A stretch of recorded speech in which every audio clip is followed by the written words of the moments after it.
জয় জগন্নাথ।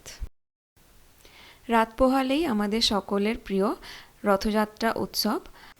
আর এই দিন আমাদের সকলের বাড়িতে জিলিপি আর এই খাজা কিন্তু আনাই হয়। সেটা বাড়িতেও বানানো হয়ে থাকে, আবার দোকান থেকেও আনা হয়। আজকে আমি খাজার রেসিপি শেয়ার করছি আপনাদের সাথে, যেটা পুরীর বিখ্যাত।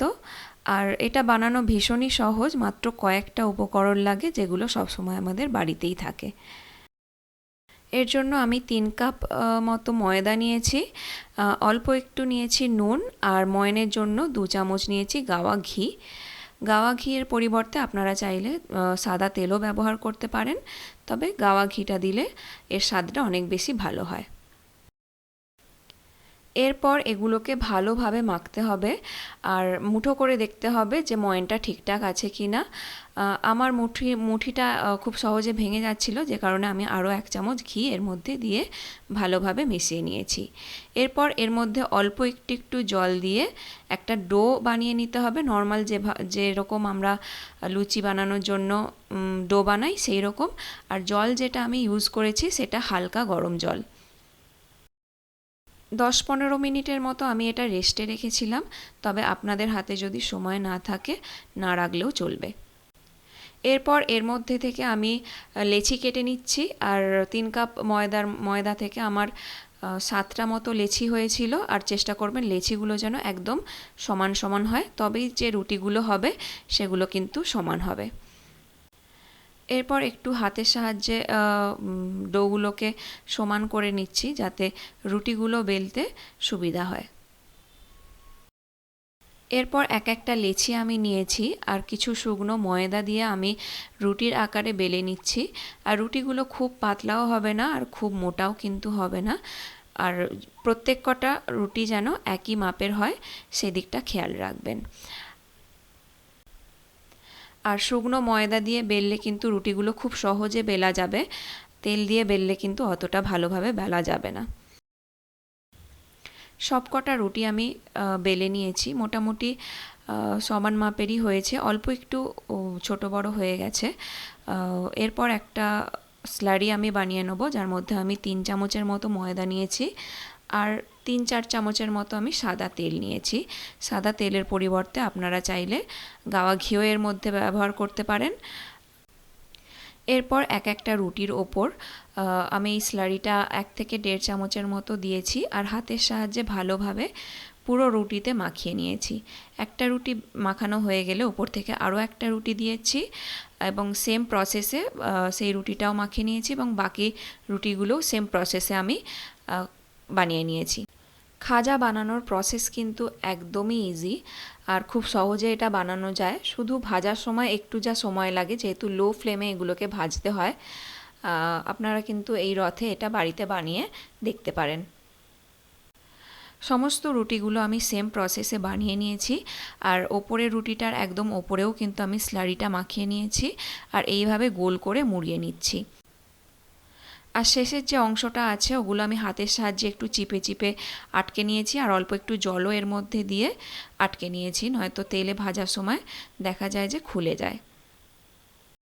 জল দিয়ে ভালোভাবে আটকে নেওয়ার পর আমি হাতের সাহায্যে আলতো করে একটু লম্বা করে নিয়েছি, যাতে অনেকগুলো পিস করা যায়।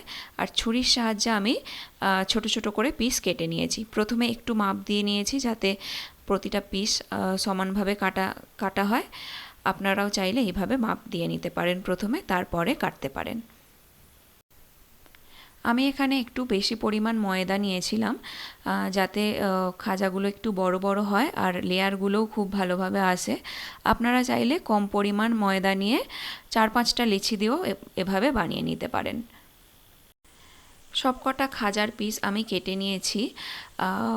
এরপর একটা পিস নিয়ে 2টো আঙুলের সাহায্যে একটু চাপ দিয়ে পাতলা করে লম্বাটেভাবে বেলে নিয়েছি। আর বেলার সময় কিন্তু খুব বেশি চাপ দেওয়া যাবে না, তাহলে একটা লেয়ারের সাথে জড়িয়ে যাবে। ভাজার সময় লেয়ারগুলো আর ওপেন হবে না। সবকটা খাজা আমি একইভাবে বেলে নিয়েছি। এবার কড়াইয়ের মধ্যে অনেকটা পরিমাণ তেল আমি হালকা গরম করে নিয়েছি, আর খাজাগুলো এক এক করে এর মধ্যে দিয়ে দিচ্ছি, যতগুলো মোটামুটি ধরে।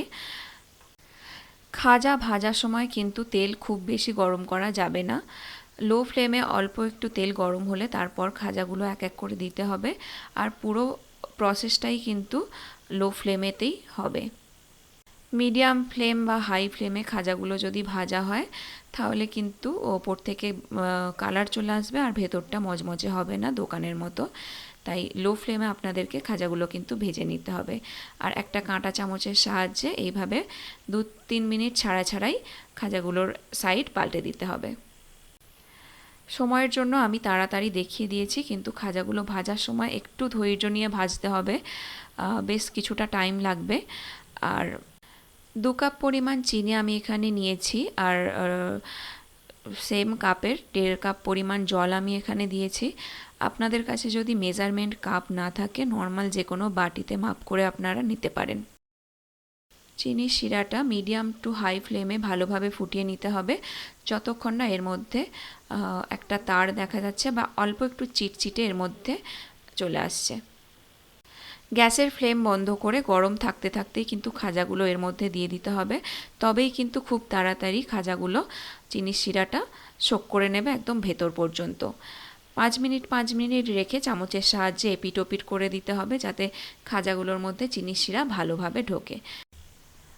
ভালোভাবে চিনির শিরাটা শোক হয়ে গেলে একটা একটা করে খাজা আমি আলাদা একটি পাত্রে তুলে নিচ্ছি, আর বাকি যে খাজাগুলো আছে সেগুলো আমি আবার এর মধ্যে দিয়ে দেব।